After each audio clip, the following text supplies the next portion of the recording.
সারা বিশ্বব্যাপী মুসলমানদের উপর জুলুম, নির্যাতন, নিষ্পেষণ এবং জুলুমতন্ত্রের মূল কারণ হলো আজকে আমরা মুসলিম বিশ্ব অনেক বেশি বিভাজনে লিপ্ত হয়ে গেছি। সেখানে আজকে আমি ঢাকা থেকে, বাংলাদেশ থেকে মুসলিম বিশ্বের সকল যুবকদেরকে, মুসলিম বিশ্বের সকল রাষ্ট্রপ্রধানদেরকে ঐক্যবদ্ধ হওয়ার জন্য আমি আহ্বান করছি। আল্লাহ রাসূল ইসলামের হাদিস আছে, রাসূল ইসলাম বলেছেন মুসলমানরা হচ্ছে একটি দেহের মতো। দেহের কোনো অঙ্গে যখন কেউ আঘাতপ্রাপ্ত হয় সারা শরীর যেমন ব্যথা করে, একই সাথে সারা বিশ্বের মুসলমানরা কোনো এক প্রান্তে যদি কেউ আহত হয়, কেউ যদি শহীদ হয়, তাহলে সকল মুসলমানরা যেন তাকে ধারণ করে। আজকে আমরা আল্লাহ রসুলের যে হাদিস এবং যে কোরআনের বাণী, সেই বাণী থেকে দূরে সরে যাওয়ার কারণে সারা বিশ্বব্যাপী নির্যাতিত হচ্ছে। সে কারণে মুসলিম বিশ্বের সকল যুবকদেরকে, সর্বস্তরের নাগরিকদেরকে, রাষ্ট্রপ্রধানদেরকে আমি আহ্বান করব, আমাদেরকে ঐক্যবদ্ধ হতে হবে। আগ্রাসনের বিরুদ্ধে, সাম্রাজ্যবাদের বিরুদ্ধে, জায়নিজমের বিরুদ্ধে আমাদেরকে কথা বলতে হবে। এবং এই বাংলাদেশ থেকে আমরা এই ঢাকাকে বিশ্বের সলিডারিটি হাবে রূপান্তর করবো ইনশাআল্লাহ। এই ঢাকা থেকে মুসলিম বিশ্বের আজাদী আন্দোলন আমরা নেতৃত্ব দিব ইনশাআল্লাহ। এই ঢাকা থেকে আমরা যে নেতৃত্ব দিব, সেই নেতৃত্বের মাধ্যমে ইনশাআল্লাহ আগামীর ফিলিস্তিন মুক্ত হবে ইনশাআল্লাহ। কাশ্মীরের মুসলিমরা আজাদী পাবে ইনশাআল্লাহ। উইগরের মুসলিমরা আজাদী পাবে ইনশাআল্লাহ। রাখাইনের মুসলিমরা মুক্তি পাবে ইনশাআল্লাহ। ইরানের মুসলিমরা মুক্তি পাবে ইনশাআল্লাহ।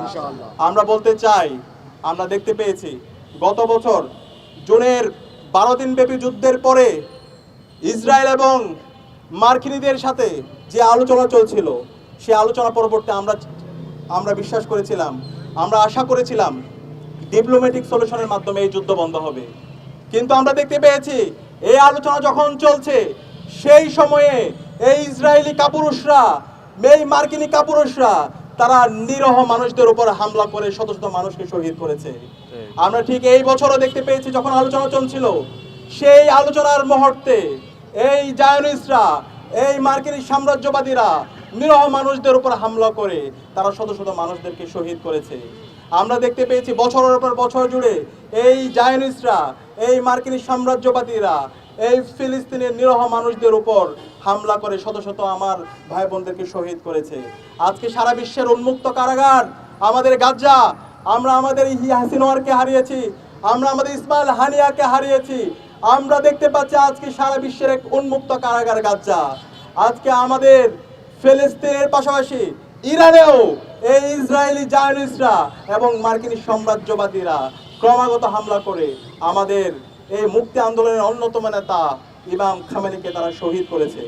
তারা ভেবেছিল ইমাম খামেনিকে শহীদ করে, ইয়াহিয়া সিনওয়ারকে শহীদ করে, ইসমাইল হানিয়াকে শহীদ করে তাদের আদর্শকে তারা থামিয়ে দিতে পারবে।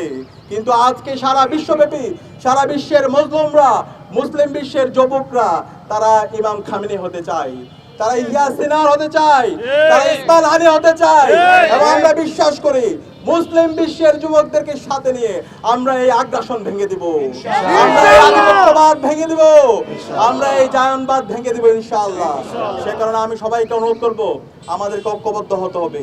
আমরা যদি ঐক্যবদ্ধ না হয়, আজকে ইরানের উপর যে হামলা হচ্ছে, আজকে ফিলিস্তিনের উপর যে হামলা হচ্ছে, একইভাবে সকল মুসলিম বিশ্বের উপর, সকল দেশের উপর হামলা হবে। সুতরাং এই জুলুমের বিরুদ্ধে, এই অন্যায়ের বিরুদ্ধে, এই আগ্রাসনের বিরুদ্ধে, এই সাম্রাজ্যবাদের বিরুদ্ধে আমাদেরকে ঐক্যবদ্ধভাবে আমাদেরকে কথা বলতে হবে, আমাদের প্রতিবাদ প্রতিরোধ জারি রাখতে হবে। আমরা দেখতে পাচ্ছি এই মার্কিনীদের যে জাতিসংঘ, সেই জাতিসংঘ একটা পুতুল সংগঠনে রূপান্তরিত হয়েছে।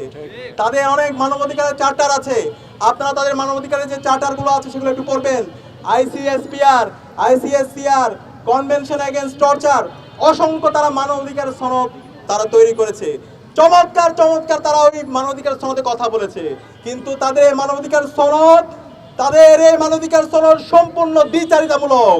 তারা নাগরিকদের অধিকারের কথা বলে, একইভাবে তারা ফিলিস্তিনে আমার মা বোনদেরকে তারা শহীদ করে। তারা মানবাধিকারের রক্ষার কথা বলে, তারা ইরানের মধ্যে হাজার হাজার নাগরিকদেরকে তারা হত্যা করে। সুতরাং এই ধরনের পুতুল সংগঠনকে আমরা ধিক্কার জানাই।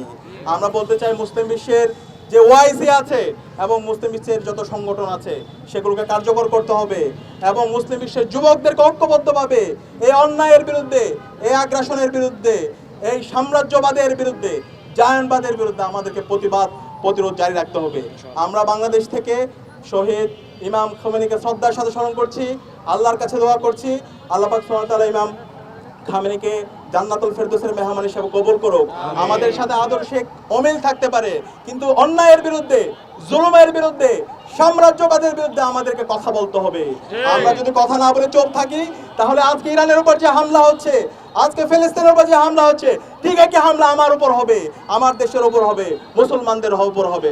সুতরাং আমাদের মুসলিম যুবকরা বেঁচে থাকতে আমরা বসে থাকবো না, আমরা আমাদের প্রতিরোধ জারি রাখবো। আমরা আল্লামা দারুল সাইদ হুজুরের ভাষায় বলতে চাই, বিড়ালের মতো 500 বছর বেঁচে থাকার দরকার নাই, সিংহের মতো 1 ঘন্টা বাঁচতে চাই। ইমাম খামেনি, ইয়াহইয়া সিনওয়ার, ইসমাইল হানিয়া এবং আমাদের যারা নেতৃবৃন্দ ছিল, তারা বিড়ালের মতো বেঁচে ছিল না, তারা সিংহের গর্জন দিয়েছে, তারা ফিলিস্তিনের আজাদী আন্দোলন করেছে, সারা বিশ্বের মুসলিমদের পক্ষে নিয়েছে। সুতরাং আমরা বাংলাদেশের যুবকদেরকে আহ্বান করব, সারা বিশ্বের মুসলিম যুবকদেরকে আহ্বান করব এবং সবাইকে আহ্বান করব, এই অন্যায়ের বিরুদ্ধে, জুলুমের বিরুদ্ধে, আধিপত্যবাদের বিরুদ্ধে, জায়ানবাদের বিরুদ্ধে আমরা ঐক্যবদ্ধভাবে লড়াই শুরু করে আমরা সারা বিশ্বব্যাপী আজাদী আনবো, সারা বিশ্বব্যাপী আমরা ইনসাফ কায়েম করবো ইনশাআল্লাহ।